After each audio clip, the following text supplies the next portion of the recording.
Olá, eu sou Selma de Sá, arquiteta, e a convite da revista Decorare do Cidade 3, com o apoio do Teatro Municipal de São Paulo, eu vou ser mediadora numa série de bate-papos sobre arquitetura, arte e patrimônio histórico. Hoje, nossa convidada é Ana Paula Farah. Ela é arquiteta e urbanista, formada pela PUC de Campinas e pela Escola Ferrara na Itália. Ela é especialista em restauro arquitetônico pela PUC de Campinas e pela PUC Paraná. Mestre em tecnologia do ambiente construído pela USP e doutora em História da Arquitetura e Urbanismo pela FAU-USP. Ana, obrigada pela sua presença aqui, obrigada pelo seu tempo conosco. Nós estamos muito felizes que você aceitou o nosso convite. E hoje nós vamos falar, basicamente, sobre a formação acadêmica do arquiteto e o patrimônio histórico no Brasil. É um assunto extremamente pertinente e que eu acredito que quanto mais nós falarmos sobre isso, mais nós vamos ter um incentivo para a preservação do nosso patrimônio. Obrigada, Ana, por ter aceitado o nosso convite. Eu que agradeço o convite de vocês, sempre é uma honra e é muito importante a gente sempre dividir esses conhecimentos, né? Não ficar só dentro do muro da universidade, acho que é importante a gente extrapolar esses muros para ter conhecimento a todos. Obrigada mesmo, eu estou muito feliz de estar aqui com vocês conversando. Obrigada. Bom, então vamos para a primeira pergunta que a gente tem aqui para você, que é como você vê hoje as escolas no Brasil de arquitetura e o interesse dos alunos pelo patrimônio histórico? Então, assim, eu acho que é importante, como você já colocou na introdução da fala, assim, eu sou professora da PUC de Campinas, da Faculdade de Arquitetura e Urbanismo e do Pós-URB-ARC, que é o programa de pós-graduação em estrito sensu em Arquitetura e Urbanismo da PUC de Campinas, e faço parte do grupo de pesquisa Patrimônio, Políticas de Preservação e Gestão Territorial. É interessante quando você faz essa pergunta, como que as escolas, né? Então, acho que é importante falar um pouco da história para a gente entender como que se relaciona os alunos em relação a esse tema específico, né? O meu doutorado eu fiz estudando essa disciplina, até 1994, dentro dos planos pedagógicos, não tinha uma obrigatoriedade de uma disciplina voltada ao patrimônio. E, em 1994, com o decreto 1770, foi criada uma disciplina com uma denominação que chama técnicas retrospectivas. Então, eu estudei essa disciplina. A importância dessa disciplina para a formação do arquiteto urbanista no território brasileiro. Eu tive a oportunidade, nesse sentido, da pesquisa, ir para a Itália. Por que a Itália? Porque a Itália é um país onde foi a origem dessa disciplina, e a Itália é um país onde tem uma revisão, uma revisão historiográfica e uma revisão crítica perante a formação e a atuação em relação ao patrimônio, por N razões, né? E eu fiz arquitetura lá outra vez, mas lá é outro tipo de formação.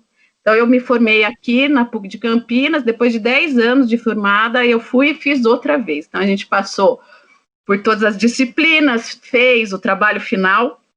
Fez como uma faculdade normal, não como uma extensão. Não, fiz como eu tenho formação de arquiteto urbanista na Comunidade Europeia. Fiz outra vez a faculdade, mas eu já estava na pesquisa do doutorado para entender, para ser aluna, na verdade, e entender como que o aluno recepciona essa disciplina, para fazer todos os exercícios mesmos, para entender qual que era a teoria aplicada, né? Porque uma das premissas que a gente tem que ter em mente é que quando se trabalha com patrimônio, a fundamentação teórica é importantíssimo, mas tem que ser aplicada.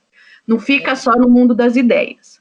Então, a partir de 1994, e só em 2005, que todos os cursos tiveram essa disciplina que chama técnicas retrospectivas, né? Então, por exemplo, eu me formei, provavelmente a gente não teve essa formação na nossa graduação, mas hoje todos os cursos são obrigados a ter essa disciplina. Então, e é interessante desmistificar também essa questão do patrimônio histórico, no sentido assim, o que a gente trabalha com a questão de uma pré-existência. Eu acho que essa disciplina vem para desmistificar essa ideia de que o patrimônio não pode tocar, o patrimônio congela, né? Assim, é tombado, daí já fica todo mundo desesperado porque é tombado, porque não pode fazer nada, porque você não pode modificar.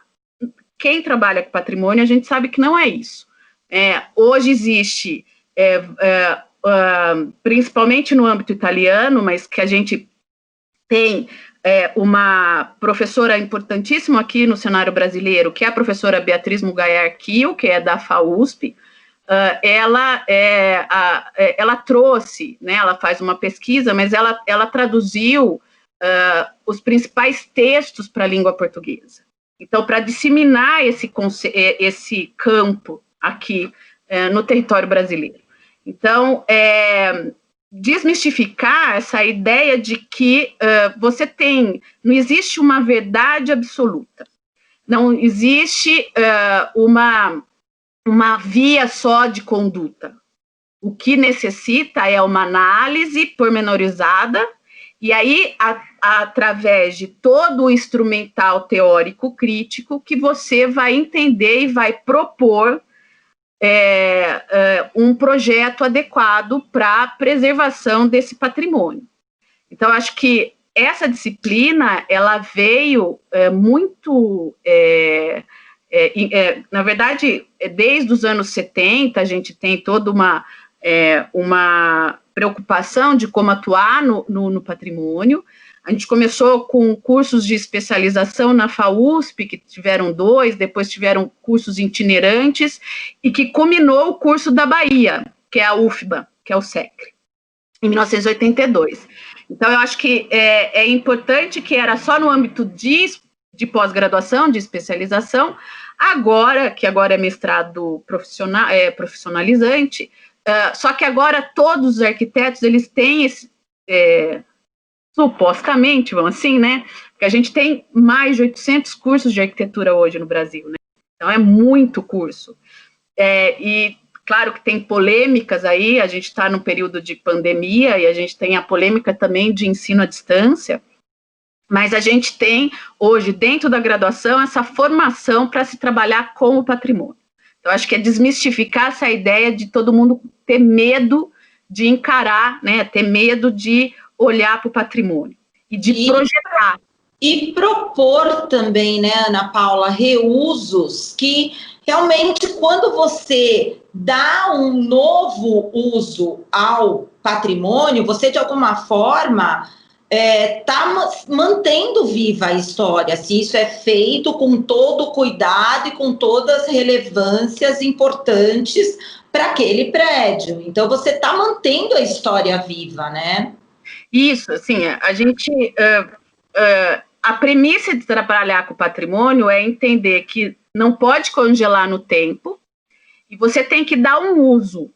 Porque se você não der um uso, ele vai virar obsoleto, é óbvio, né?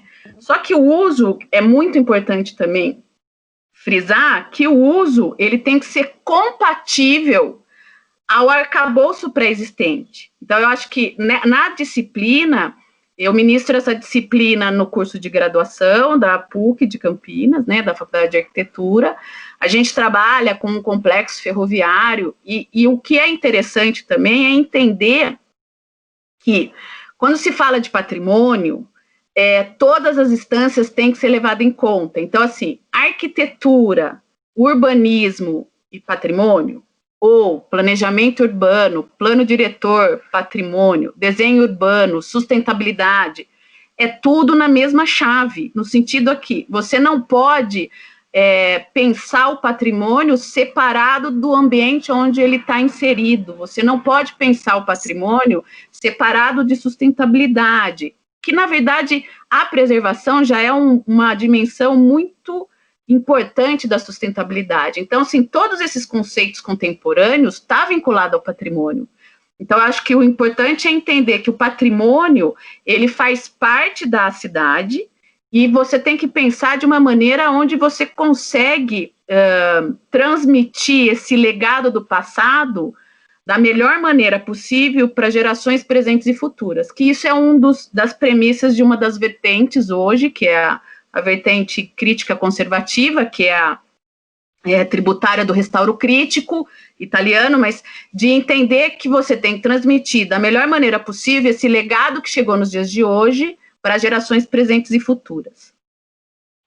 E como você sente os alunos em relação ao interesse em seguir e estar com o patrimônio histórico? Porque, partindo de um exemplo meu, na minha época de faculdade, que eu não tinha essa matéria como uma matéria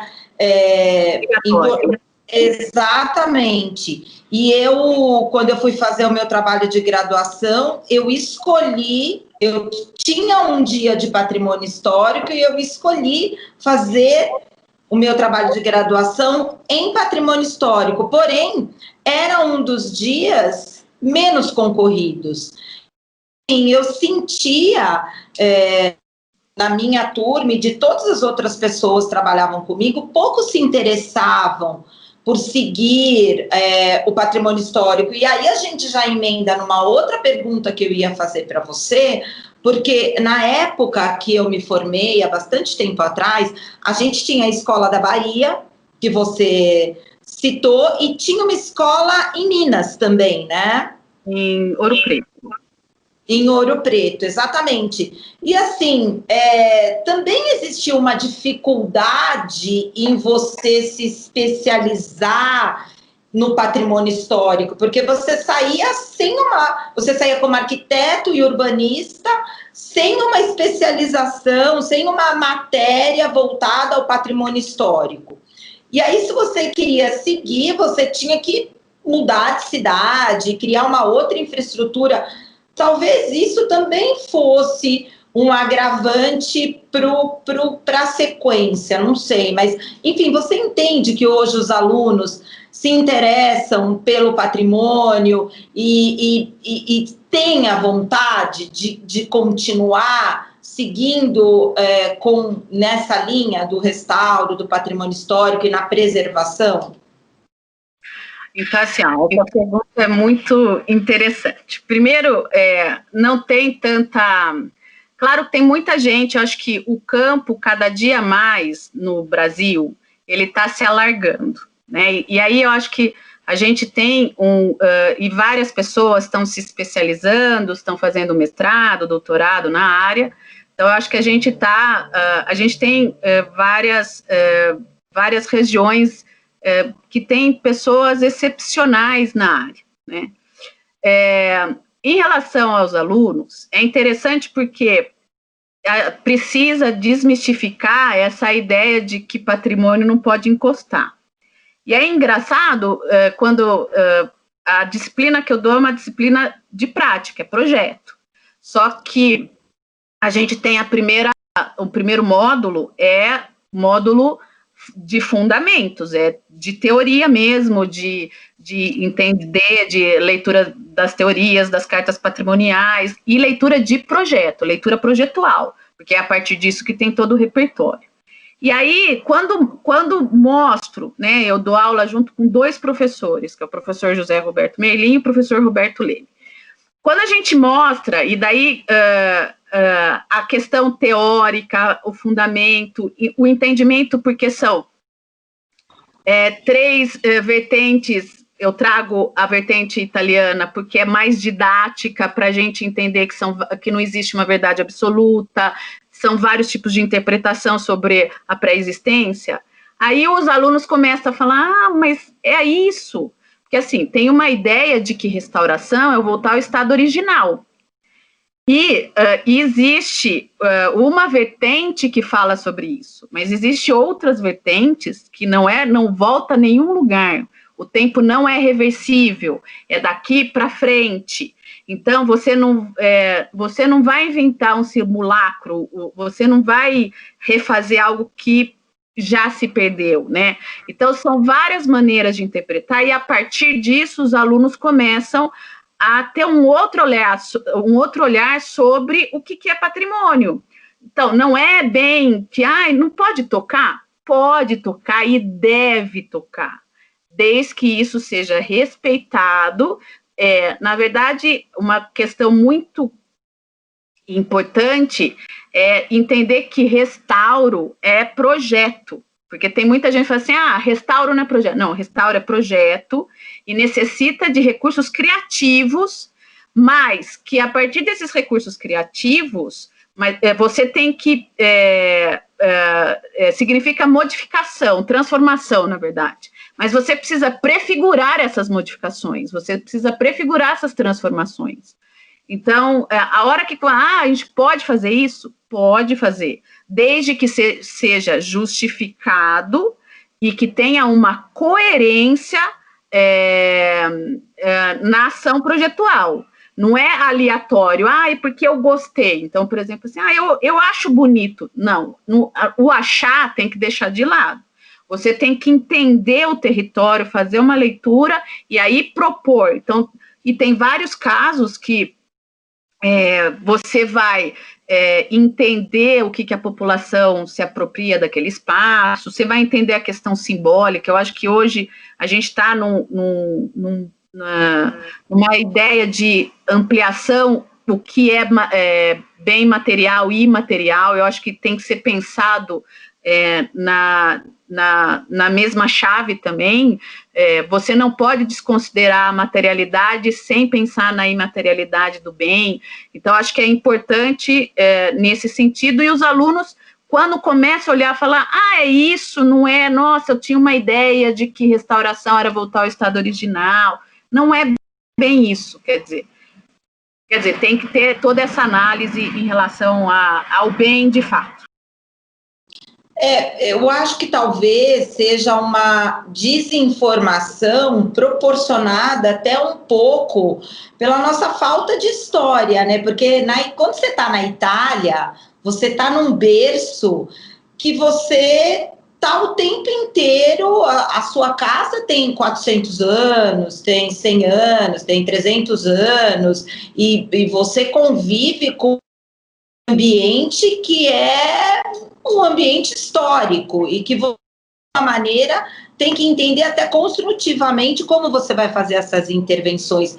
Mas, por exemplo, em relação aos órgãos, porque eu vejo esse tipo de abordagem, uma abordagem bem contemporânea em relação ao patrimônio histórico. E os órgãos, como o CONDEFAT, que é um órgão regulamentador, né? Ele segue uma linha, talvez assim, contemporânea de encaminhamento mesmo dos projetos? A gente está tendo um problema não sei se pode até falar, né, nesse sentido. Eles estão querendo acabar com todos os órgãos de preservação, né? Então, isso é muito... como fala, isso é muito prejudicial. Né? História, né? Muito delicado você não ter pessoas com preservação e da memória, né? Então, assim, eu acho que os funcionários que trabalham nesses órgãos, eles são heróis, no sentido de que muitos estão lá brigando e tentando o pouco que tem, e verbas pouquíssimas, para tentar preservar o máximo possível, né? Em relação a essa questão de como, assim, o grande problema é entender a importância da educação num sentido amplo. E aí eu sempre coloco um exemplo que eu falo assim, a gente tem duas questões, assim. A gente tem duas patologias, na verdade. A gente tem a patologia da falta da memória e a gente tem a patologia da memória absoluta, que também é um problema. É uma patologia séria de cérebro, de memória. Eu não sou médica, não é da minha área, mas a gente sabe que se você tem um Alzheimer, você se perde no tempo e no espaço, né? Então, você não consegue reconhecer e entender a sua história, né, no tempo presente, no passado próximo, só no passado remoto. A questão de uma memória absoluta, também você não deixa chegar coisas novas para poder evoluir. Então, aquela pessoa que eu brinco, que não esquece que o pai bateu lá com 4 anos de idade, se ele não esquecer para poder chegar e ter uma fase adulta mais saudável, ele vai ser um adulto neurótico, vamos assim. Traumatizado, né? Não, então, e aí a gente faz essa relação com a cidade e com o patrimônio também, né? Então, eu acho que você falou dos órgãos, eu acho que muitos órgãos, assim, o CONDEFAT, o IFAM, os conselhos municipais, eles estão tentando, de alguma maneira, preservar essa história. Só que a gente sabe que existe o jogo político e a vontade política por trás, né? Então, eu acho que é um jogo de poder, que a gente não pode dar a responsabilidade toda aos órgãos, né? Mas a gente precisa, eu acho que o cerne da questão, e aí eu bato sempre, é a formação. Por mais que a formação, tanto formação infantil, quanto formação dentro do próprio curso de arquitetura, para saber trabalhar com a pré-existência. O que é trabalhar com patrimônio? É você saber trabalhar com uma pré-existência consolidada, com vários valores atribuídos a ela, né? E de como você enxerga isso. É interessante que na minha pesquisa eu estudei 2 arquitetos modernos, que é a Lina Bobardi e o Gregory Warshawski, que são 2 estrangeiros, né, que vieram para cá. Então, o Gregory, que era ucraniano e depois foi para a Itália, se formou na Itália e veio para o Brasil, e a Lina, italiana, se formou na Itália e veio para o Brasil. Os 2 se formaram na escola romana, que a gente coloca, e só que os 2 tiveram essa formação muito crítica na graduação. E quando eles vêm, claro que o Gregory Warshawski, que a gente tem uma intervenção em São Paulo, que é a Capela do Morumbi, que é uma intervenção dos anos 50, inédita, mas tem todo um fundamento teórico naquela, na capela que era da Fazenda do Morumbi, que depois foi o bairro do Morumbi. A da Lina, se a gente falar de todos os projetos da Lina, tem uma questão de um respeito com a pré-existência, com o território, muito claro. Então, o entorno, né? E o Gregory Warshawski, nesse projeto específico, é muito interessante. Os 2 tiveram aula com um grande professor, que foi um grande teórico, que foi o Gustavo Giovannoni, que também que é um dos autores que eu estudo, e é interessante porque você vê o que foi ensinado, eles conseguem aplicar. Claro que hoje a gente tem um distanciamento crítico, hoje mudou muito, né, muito o que fala sobre preservação da época dos anos 20, do século 20, né, dos anos 20, há 100 anos atrás, mas é interessante porque isso está muito vinculado à formação. Então, uma formação adequada, né, aonde vai colocar todas essas questões para olhar para essa pré-existência, e você consegue ter uma repercussão na prática, né, na prática projetual. Então, acho que é importante nesse sentido. Eu acho que a gente está no caminho, eu acho que a gente está encaminhando em passos lentos, mas um professor meu da Itália uma vez falou para mim assim, calma, que você só vai ver o resultado daqui 3 gerações, ou seja, daqui uns 40 anos, né, 30 anos, né. Então, porque a gente agora que tem esse conhecimento, quer dizer, alguns, né, tem esse conhecimento e está tentando modificar, né? Então, assim, os órgãos, por exemplo, o CONDEFAT e o IFAM de São Paulo, né, eles conversam entre eles, o CONPRESP também, então, eles têm um conselho muito com pessoas idôneas, né, então, assim, eu acho que a gente não pode criticá-los no sentido de que a gente tem uma questão muito política, né, então, assim, eu acho que eles fazem muito mesmo, em relação a essas questões. Claro que tem muita coisa ainda para fazer, tem muita coisa, eu acho que uma outra questão também que é uma das vertentes, eu sou da escola brandiana, que, enfim, quem é da área vai, né, que é da escola romana, e aí esse contínuo estudo e aprofundamento é importante, porque o que é claro, é entender que você, eu vou usar as palavras até do Renato Bonelli, que são alguns, né, do Giovanni Carbonara, que assim, o que é restauro, né, o que é? É o ato de cultura de um presente histórico. Então e claro que ainda mais hoje com a globalização, as culturas, a gente tem que entender a cultura local, tem que entender as simbologias, as questões, então, a materialidade e a imaterialidade. Mas assim, tem que ter esse conhecimento, e uma outra coisa muito cara, que é a questão da ética. Então, tem uma questão da ética profissional, que quem trabalha na área tem uma obrigatoriedade de ter o conhecimento teórico crítico para que possa, de maneira ética, deontológica, propor um projeto adequado. E uma outra questão que eu também acho importante, que sempre tem que ser uma equipe multidisciplinar. Não pode ser uma pessoa tomando uma decisão, porque aí torna-se arbitrário.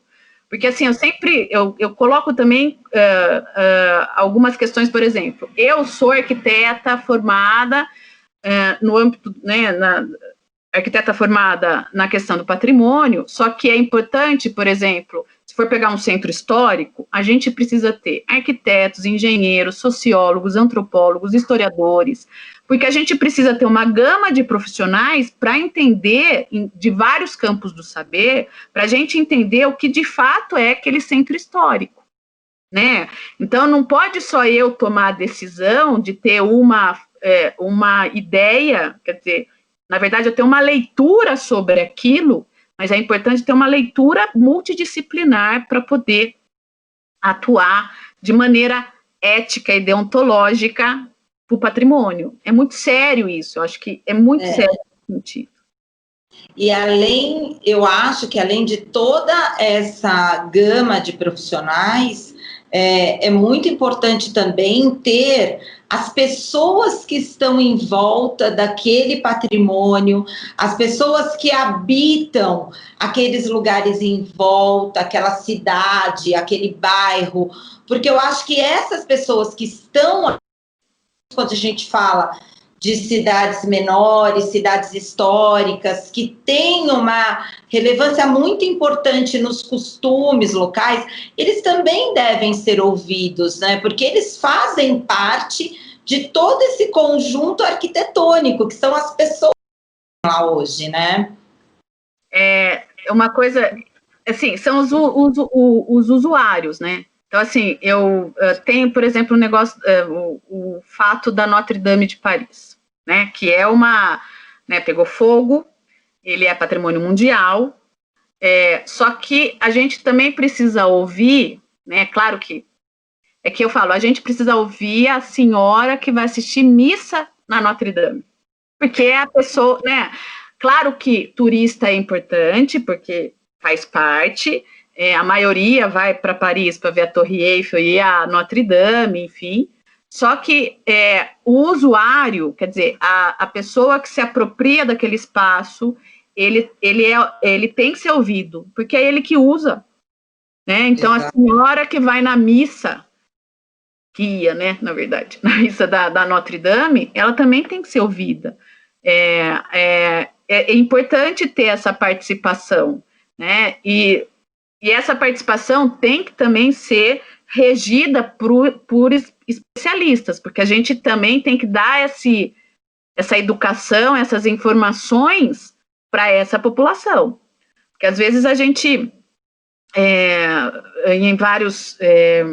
tem vários casos que a gente pode aqui citar, mas é importante que a população tenha conhecimento, mas, ao mesmo tempo, tem que ter um especialista que consiga administrar também todas essas questões, né?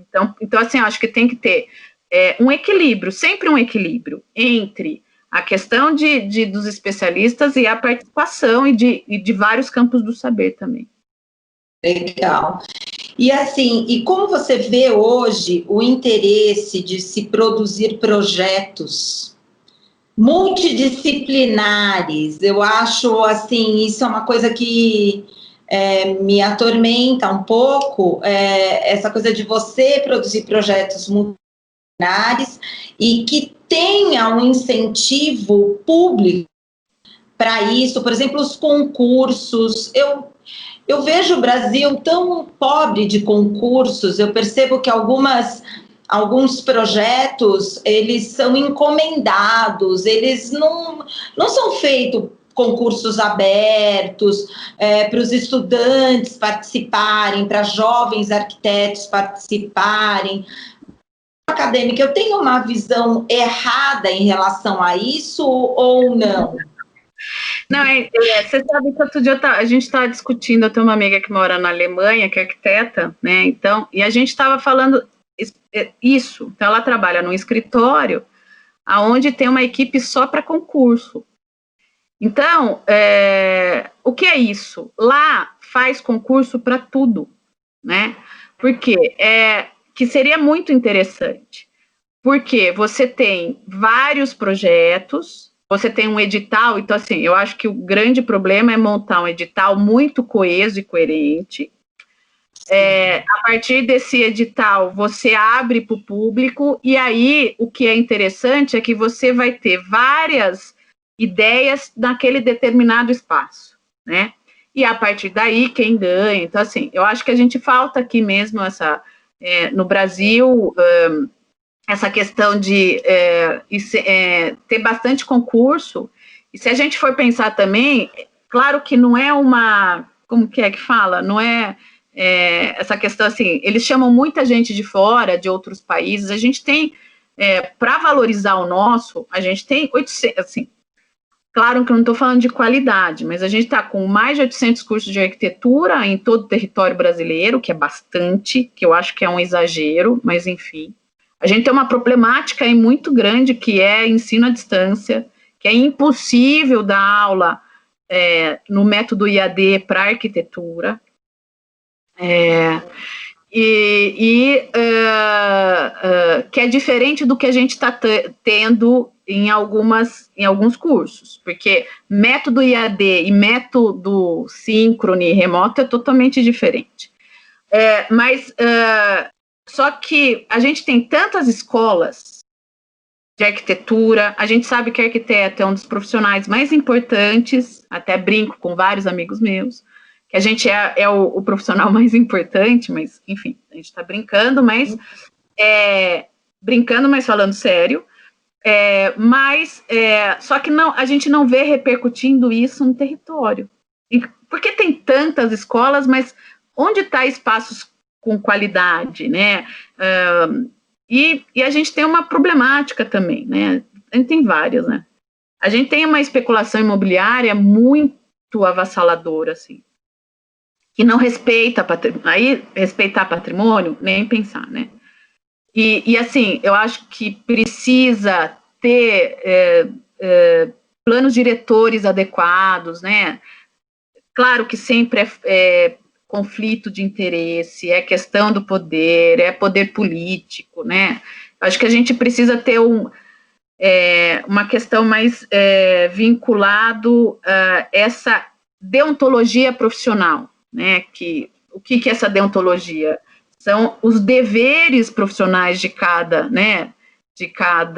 área e trabalhar de uma maneira muito correta.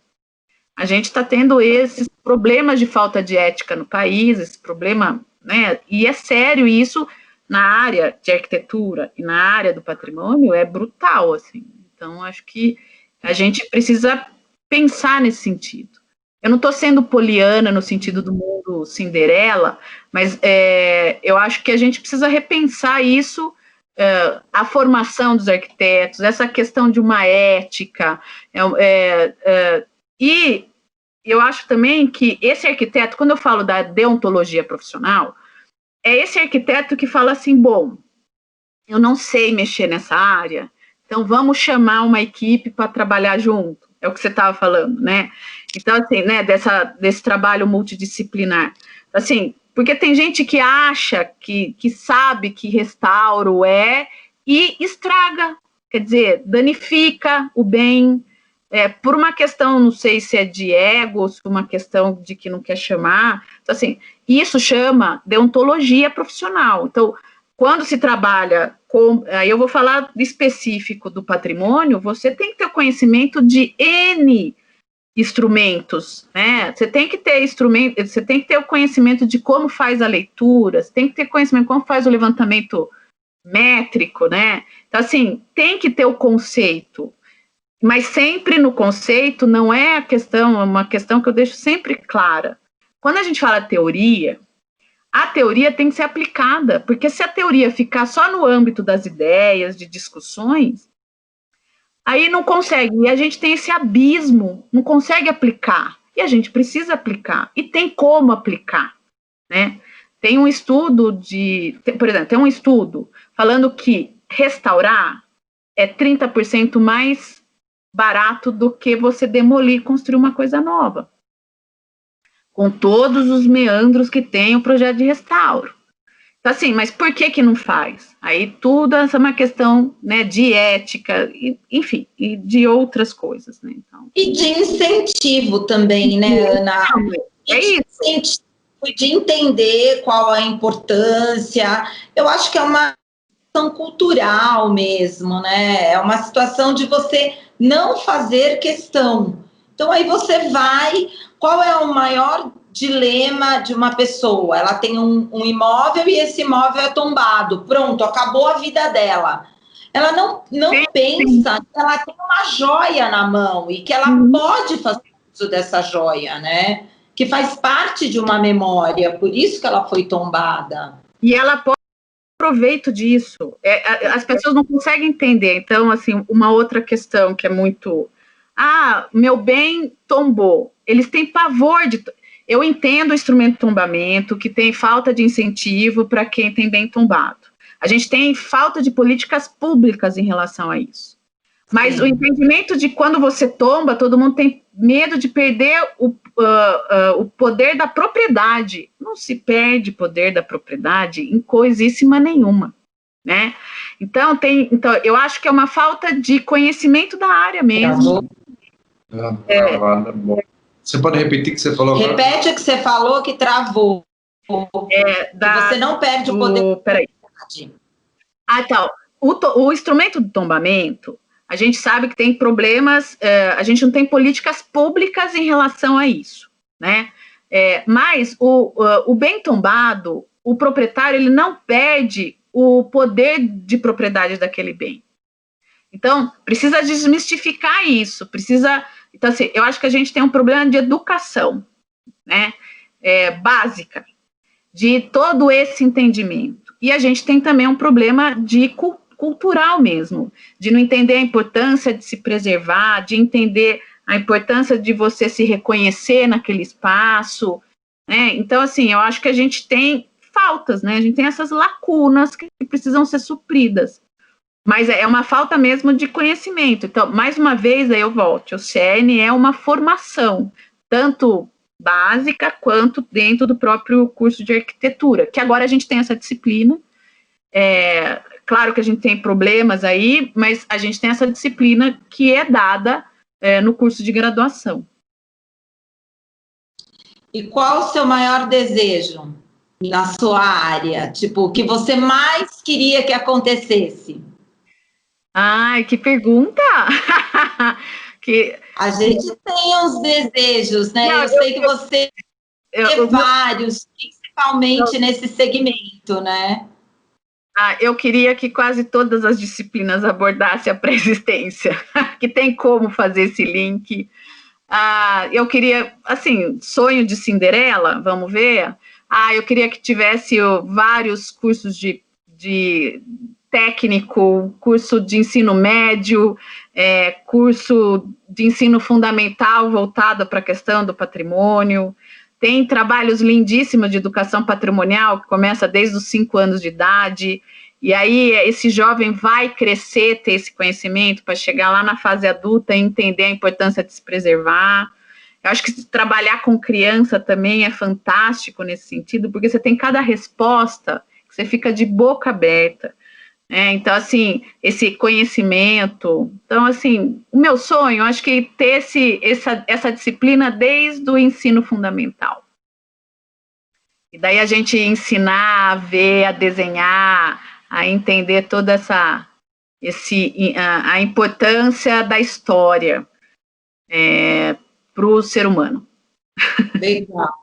Muito bom, obrigada, Ana. A gente queria te agradecer pelo seu tempo, pela sua disponibilidade. Eu acho que quanto mais falarmos de patrimônio, quanto mais falarmos de preservação, quanto mais falarmos de memória, história, vamos conscientizar as pessoas que é um fio condutor que vai ligar tudo, né? Eu queria agradecer, eu acho que é um espaço super importante, ainda mais agora com essa questão. A pandemia tem várias coisas ruins, mas tem essa coisa boa de poder conversar, de se aproximar e ter os veículos de comunicação, né, essas redes sociais. Eu acho que é importante a gente discutir sobre isso, sempre é muito importante. Eu vou falar que eu estou à disposição, eu adoro conversar sobre isso, eu brinco até com os meus alunos que eu falo que eu tenho um bichinho que me mordeu, e aí eu tenho uma doença que chama patrimônio, né? Mas é uma doença boa. É uma doença boa, com certeza. A gente se apaixona pela área. É verdade. Obrigada, viu, Ana? Obrigada, espero que a gente se encontre outras vezes para falar mais sobre isso. Tá bom, obrigada. Beijo. Obrigada. Tchau.